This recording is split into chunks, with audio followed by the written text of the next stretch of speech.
Don Jesús Diamantino. Hola, ¿qué tal, Jaime? ¿Cómo estás? Muy bien, ¿y tú? Bien, me encanta este momento que es el momento hipócrita de este programa. En general, el resto del programa es absolutamente real, pero esto es falso. Perfecto. Y así, y todos jugamos a la falsedad. Nos saludamos cuando llevamos horas conversando. Minutos, horas, no sé, días. Mira, lo trajiste. Aquí está. Oye, Jesús Diamantino, qué buen nombre te gastáis, man. Sí, es un hombre muy extraño, ¿ah? Pero es una impronta, así como... Claro, sí, el Jesús que estudia terror, que estudia lo blasfemo, que estudia todo lo... Claro, eso es bien curioso en mi nombre. Sí. Vamos justamente a hablar de ese Jesús que estudia la parte oscura de la luna, por así decirlo. A propósito de eclipse y otras cosas raras que han pasado este último tiempo. Porque aquí comienza No Somos Nada.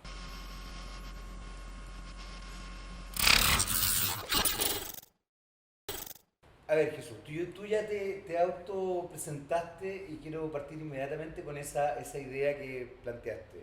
Este Jesús que se mete en la parte más oscura de la humanidad, pero también más fantasiosa de la humanidad, que tiene que ver con el terror y que tiene que ver con los monstruos. De hecho, lo tienes ahí, por favor, muéstralo.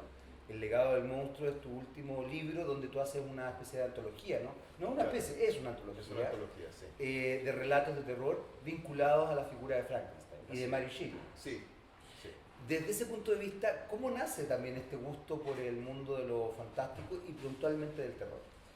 Bueno, el terror yo creo que me ha acompañado toda la vida. En términos ficcionales, yo creo que estudié lo que estudié y soy lo que soy ahora también profesionalmente como profesor por el terror.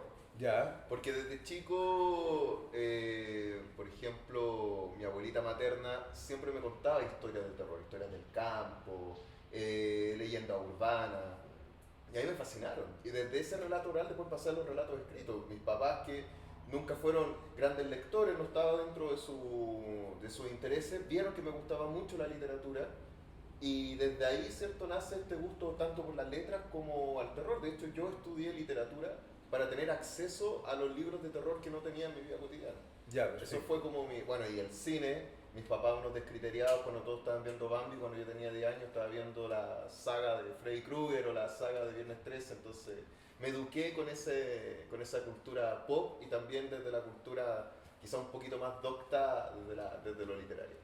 Y en ese aspecto, porque, a ver, yo creo que eso es algo que pasa habitualmente con todos los que nos gusta el mundo del terror, que tenemos una impronta eh, rara porque nace en forma espontánea también. Sí, O sea, sí. lo que tú dices, claro, sí, es tu abuela, tus padres de alguna manera te vinculan con el mundo del cine, con la narrativa cinematográfica, pero también nace desde ti la vinculación con el mundo del terror. Sí. ¿A qué le atribuyes tú concretamente eso? ¿A qué crees tú que se dio ese gusto por el terror? Porque, por ejemplo, mis papás no tienen ninguna onda con el cine de terror. Y a mí me fascina y me ha gustado toda la vida. Yo creo que no lo he pensado mucho, sinceramente no lo he pensado mucho cómo nace cómo me adhiero al terror como género, pero yo creo que tiene que ver mucho con el carácter metafórico del terror. A diferencia de otras formas genéricas como la ciencia ficción, qué sé yo, o la misma literatura más realista o el cine más realista, creo que el terror en sí, el terror presenta metáfora, presenta ciertas proyecciones, tanto de la interioridad humana como de lo que nosotros observamos alrededor, porque no sé, los medios de comunicación masivos nos venden una cierta armonía, una cierta idea de estabilidad, de felicidad, de cierta manera, pero el terror de alguna manera nos avisa constantemente que la vida está llena de obstáculos, que nosotros tenemos un montón de cosas que tenemos que resolver y también nos dice constantemente que existe también una parte oscura y que nos define también como personas, como individuos. Sí. Quiero ir a esta antología que tú desarrollas en El legado del monstruo, donde te vinculas concretamente con la figura de Mary Shelley, pero también como personaje más que como escritora, y con la figura de Frankenstein. ¿Por qué nace este gusto o este tomar a este mito, cuando finalmente pues llama la atención porque dentro de la cultura actual, dentro de la cultura pop, yo diría que es el mito del vampiro el que ha tomado más fuerza. Yo creo que es una obsesión por la eterna juventud, que es una obsesión muy propia de la cultura actual, de valorizar mucho la juventud, la adolescencia como algo. Sin embargo, acá tú tomas la creación de un hombre desarrollado por pedazos de otros hombres y de una mujer que además construye un relato en un momento donde las mujeres no estaban ni siquiera bien vistas como creadoras, ¿no? Como creadoras literarias. ¿Por qué te vinculas con Frankenstein y con Mary Shelley? Que llama la atención eso. Y no quizás con Drácula. No, es que eso muy claro, que es como mucho más coherente con la sociedad actual, donde se ensalza la vida eterna, la juventud constante, la belleza, la sexualidad, el erotismo desbordado. Acá es todo lo contrario, es el existencialismo, es el armarse con pedazos, es más potente en ese sentido. Claro, yo creo que para mí Frankenstein de Mary Shelley es el germen de lo que nosotros entendemos como monstruosidad hoy en día en la ficción. Yo creo que lo que hace Mary Shelley, más que una apología de la vida, como se dice constantemente, yo no estoy de acuerdo con esa tesis. Yo creo que lo que hace Mary Shelley más bien es exaltar la negación de la muerte.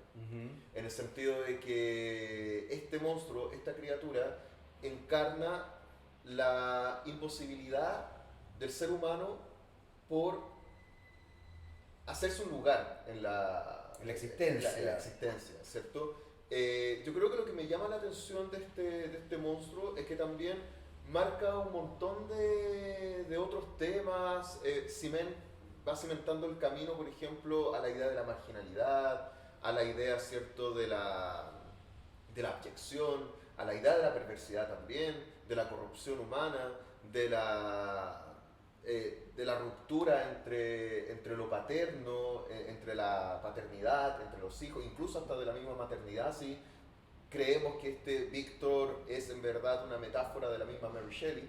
Entonces, en el fondo, creo que este monstruo es una metáfora de todas las posibilidades de marginación que pueden existir. Es un monstruo más metonímico, más general, sí, perfecto. Que lo que es Drácula. ¿Ya? Drácula siendo una gran obra, una obra realmente maravillosa. Me da la impresión que está mucho más enmarcada en una... Se circunscribe mucho más al fenómeno neorromántico, romántico gótico, con el erotismo propio de la época victoriana. Yo estoy de acuerdo contigo.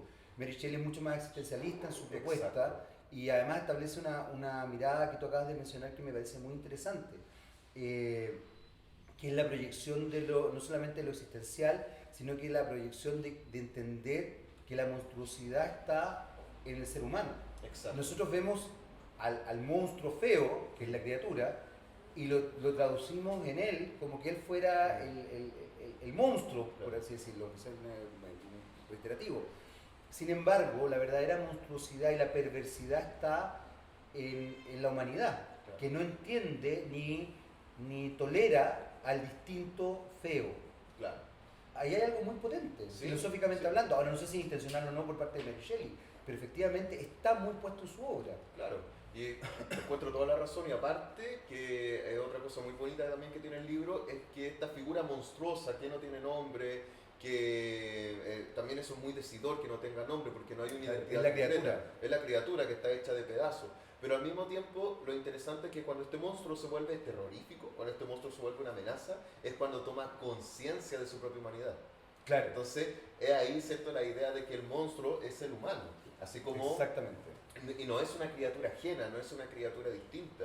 Y de hecho el tema de, por ejemplo, también lo trascendente creo que está puesto en la obra de Mary Shelley, en Frankenstein, es que el tema de la marginalidad y la soledad es algo que hasta el día de hoy está gravitando. Si nosotros pensamos, por ejemplo, si pensamos hoy en día en el racismo, si pensamos hoy en día en la homofobia, si pensamos, digamos, todos estos males culturales terribles que todavía existen, más allá de los discursos que pueden existir, existen, están latentes, y eso es una de las grandes lecciones que nos deja, por ejemplo, Pale, ¿cierto?, su película Get Out, ¿cierto?, que todavía están estos estereotipos racistas. Bueno, todo eso continúa siendo latente. Porque la diferencia, ¿cierto?, con Drácula de Bram Stoker es que Drácula es contenido. Drácula, ¿cierto?, es expulsado de esta Inglaterra moderna, vuelve nuevamente un orden, se restablece un orden burgués nuevamente, Claro. y la criatura es expulsada, aniquilada. En cambio, Frankenstein no. O sea, el monstruo de Frankenstein no es aniquilado, el monstruo de Frankenstein sobrevive y está perdido, ¿cierto? No sabemos si muere, no sabemos si está vivo, pero sabemos que está en un constante viaje. Y eso es lo que lo hace eterno también, porque esa idea de monstruosidad y soledad continúa hasta nuestros días. Estamos con poco tiempo ya, ¿no? Yo te dije que eran 10 minutos Sí, de esta sí, sí, sí, entrevista. sí, sí. Pero no quiero dejar de mencionar que vamos a estar conversando con Jesús Diamantino en un conversatorio pronto, el 18 de julio, ¿no? Sí. 18, 19, ya no sé. 18 de julio, qué bueno que tú Sí. estás acá para recordarme. Claro. Porque creo que vamos a profundizar este y otros temas vinculados con, obviamente, la monstruosidad. Y, pucha, me quedé con 1000 cosas dando vuelta. Pero Jesús, quiero también que nos cuentes un poco en qué estás ahora antes de cerrar. Claro, bueno, también quisiera aprovechar la oportunidad de invitarlo a adquirir el legado del monstruo de Editorial Zigzag, por supuesto, y también contarles que el último lunes de cada mes, durante todo este segundo semestre, estamos con un club de lectura en la librería Catalonia, en la sede de las Urbinas, donde se pueden inscribir con la compra del libro que vamos a estar analizando ese día. Claro, de forma mensual. Y el próximo libro que toca para este mes es Misery de Stephen King. Mira, qué buena. Así que qué buena. todos invitados. Y está dentro de la literatura de terror, entonces. Por supuesto, sí, fantástica. Sí, todo enmarcado dentro del ámbito del terror. Estamos ahí bogando porque el ámbito del terror se entienda desde otra perspectiva. Jesús, 1.000.000 de gracias por haber venido hoy día. La verdad es que quedé con gusto poco, así que probablemente vamos a tener otro reencuentro acá en Ojalá. ¿Ya? Muchas gracias a ustedes por la invitación. Gracias, Jaime. Ya, gracias. Nos vemos. Chau.